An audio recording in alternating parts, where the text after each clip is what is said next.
की सभा की अध्यक्षता कर रहे हमारे बुजुर्ग श्रीमान गोपी मुकद्दम जी व हमारी संघर्ष समिति के अध्यक्ष पूर्व चेयरमैन स्वराज त्यागी जी व मंच पर बैठे हमारे बुजुर्गों, भाइयों व नौजवान साथियों, सभी को मेरी तरफ से राम राम।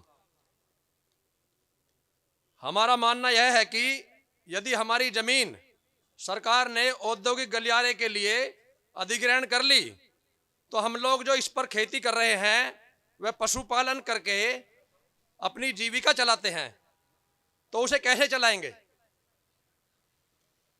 क्योंकि इस खेती के सिवा हम किसानों पर कोई दूसरा काम तो आता नहीं है, तो हम सब तो बेरोजगार हो जाएंगे। इसलिए हम अपनी जमीन किसी भी दशा में सरकार को नहीं देंगे, चाहे उसके लिए हमें कितने भी दिन धरना प्रदर्शन करना पड़े।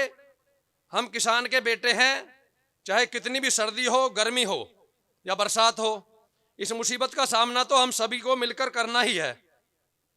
आपने देखा कि हमारे बीच आकर एसडीएम साहब कैसे गुमराह करके हमारा धरना स्थगित कराने के लिए बोल रहे थे कि काम का समय है, वह ठंड अधिक है और अभी तो जमीन जाने वाली कोई बात भी नहीं है। जब हमारे लोगों ने बताया, फिर आपके लेखपाल कैसे हमें बता गए कि उस किसान की जमीन जा रही है, वह किस किसान की जमीन में ट्यूबवेल है उसे लिखवा दो। तथा एसडीएम साहब से हमारे लोगों ने यह भी कहा कि आप हमें लिखित में दे दो कि आपकी जमीन पर औद्योगिक गलियारा नहीं बनाया जाएगा, आपकी जमीन नहीं जाएगी तो हम धरना स्थगित कर देंगे। तो एसडीएम साहब कहने लगे कि मैं ऐसा कैसे कर सकता हूं, मेरी इतनी पावर नहीं है। और किसान भाइयों, यदि यहां औद्योगिक गलियारा बना तो ना तो हमारे पास जमीन रहेगी और ना ही फैक्ट्री वाले हमारे लोगों को नौकरी देंगे, क्योंकि हम लोगों ने नोएडा में जाकर देखा है कि औद्योगिक कंपनियों के बाहर बोर्ड लगा देते हैं। उद्योगपति कंपनियों के बाहर बोर्ड लगा देते हैं कि लोकल को नौकरी पर नहीं रखते। नौकरी के लिए कम से कम 200 किलोमीटर दूर का होना अनिवार्य है। यह आप जाकर देख सकते हो, नोएडा में लगा रखा लोगों ने जगह जगह। नोएडा में फैक्ट्री मालिकों ने, सरकार ने गंगा एक्सप्रेसवे बनाया तो रोड का मामला था तथा एक निश्चित मात्रा में जमीन गई थी, क्षेत्र का विकास होगा यह सोचकर लोगों ने जमीन दी थी। लेकिन लोगों को यह उम्मीद नहीं थी कि सरकार हमें भूमिहीन करने पर ही उतर आएगी। इसलिए मैं संपूर्ण खड़खड़ी वालों, छतरी वालों और गोंदपुरी वालों, और इसमें हमारे जो खरखोदा और बिजौली के गांव के हैं लोग, ये सब शामिल हैं,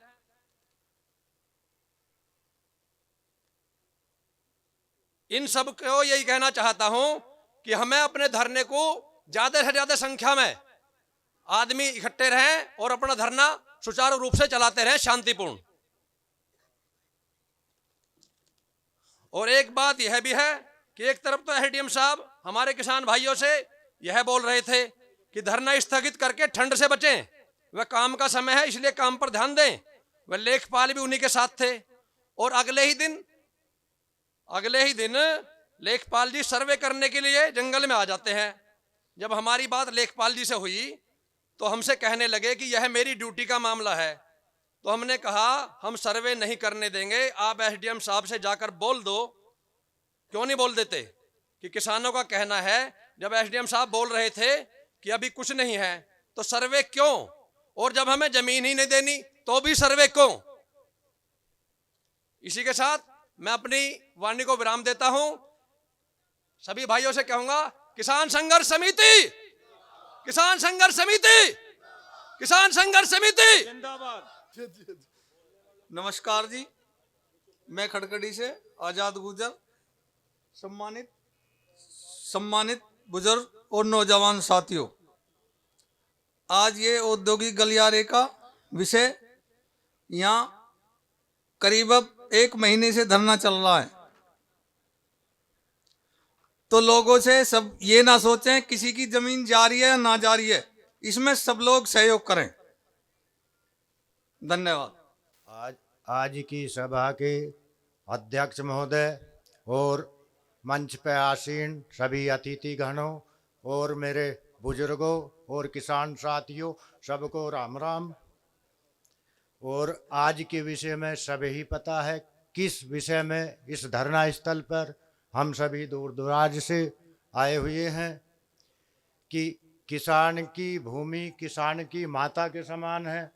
अगर इस जमीन को किसान से छीन लिया जाएगा तो किसान को ऐसा मानो जैसे कि माँ के बिना बच्चा हो जाता। तो भूमि ही हमारी माता है और इसके बिना हमारा कोई भी रोजगार नहीं है किसान का।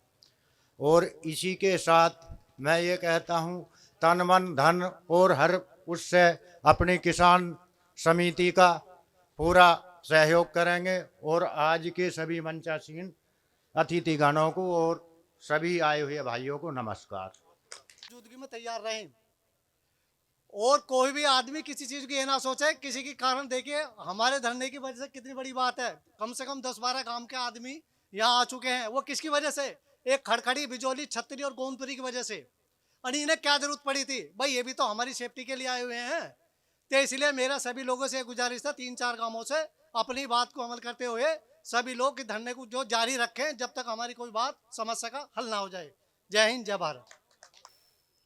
भाई सभी आने वालों को और मेरे बुजुर्गों को हाथ जोड़ के प्रणाम।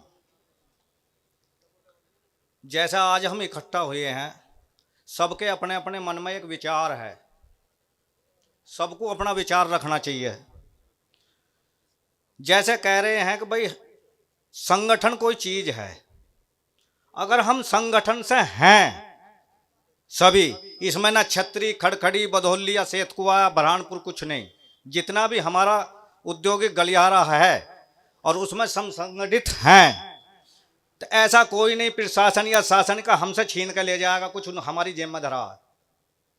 हमारा सबसे बड़ा उद्देश्य है संगठन, इसको रखो, कोई कुछ नहीं करेगा जब तक हम राजी ना होंगे। और भाई बोलने के लिए माफी चाहूंगा, आज का पहला भाई जी ने वो किया है, धन्यवाद। आज की सभा के अध्यक्ष और मंच पर आसीन सम्मानित और दूर दराज से आए सभी को जो है सम्मान और मातृ शक्तियों का अभिनंदन, बहुत बहुत आभार। देखो बात तो चर्चा बहुत होली, मेरा तो कहने का उद्देश्य इतना है कि जैसे कि हम एक हमारे परिवार की माँ है, वो एक पीढ़ी को पालती है, लेकिन हमारी ये धरती माँ पता नहीं हमारी कितनी पीढ़ियों को पालती आई है। तो इसलिए आज ये मैं किसान पीड़ित होने के नाते कहता हूँ कि हमारी ज़मीन जाने से हमें आघात है, हमें बड़ा दर्द है। और हमारी समिति के एजेंडे में भी ये है कि हमारी ज़मीन, हम ज़मीन नहीं देंगे। जो हमारी संघर्ष समिति के एजेंडे में है वो ये है कि हम किसी भी दशा में ज़मीन नहीं देंगे। दूसरी बात ये है कि जैसे बता रहे हैं कि हमदर्दी है शासन को, प्रशासन को, कि भाई तुम जो है ठंड में हो और इस तरह से मतलब कोई प्रक्रिया नहीं है शासन स्तर पर, तो तुम अपने घर चले जाओ। बिल्कुल चले जाएंगे। इस बात को कोई लिखित में कोई मतलब अधिकारी दे कि भाई हाँ तुम्हारी ज़मीन नहीं जाएगी, हम तो आज धरना समाप्त कर देंगे। दूसरी बात हमारे संगठन की, एक बार दिल्ली गए थे राम नरेश यादव जी के यहाँ, तो बात रखी कि बाबूजी ये क्या मामला है जो किसानों की नहीं सुनी जाती। तो उन्होंने बताया कि भाई वजह है, बिना वजह के तो कुछ नहीं होता। किसान कल को चुनाव होने लगे, वो किसान ही जो है कुछ धर्मों में बट जाएगा, कुछ बिरादरियों में बट जाएगा, तो उसका क्या वजूद माना जाएगा। इसीलिए किसान की नहीं सुनी जाती। तो संगठन में ही ताकत बताई है। तो हम किसान संगठित नहीं हैं, इसीलिए हमारे साथ जो है अत्याचार होते हैं। ये सब कुछ सरकार का खेल यूँ चलता रहे। ठीक है, धन्यवाद जी, यही कहना चाहता था मैं।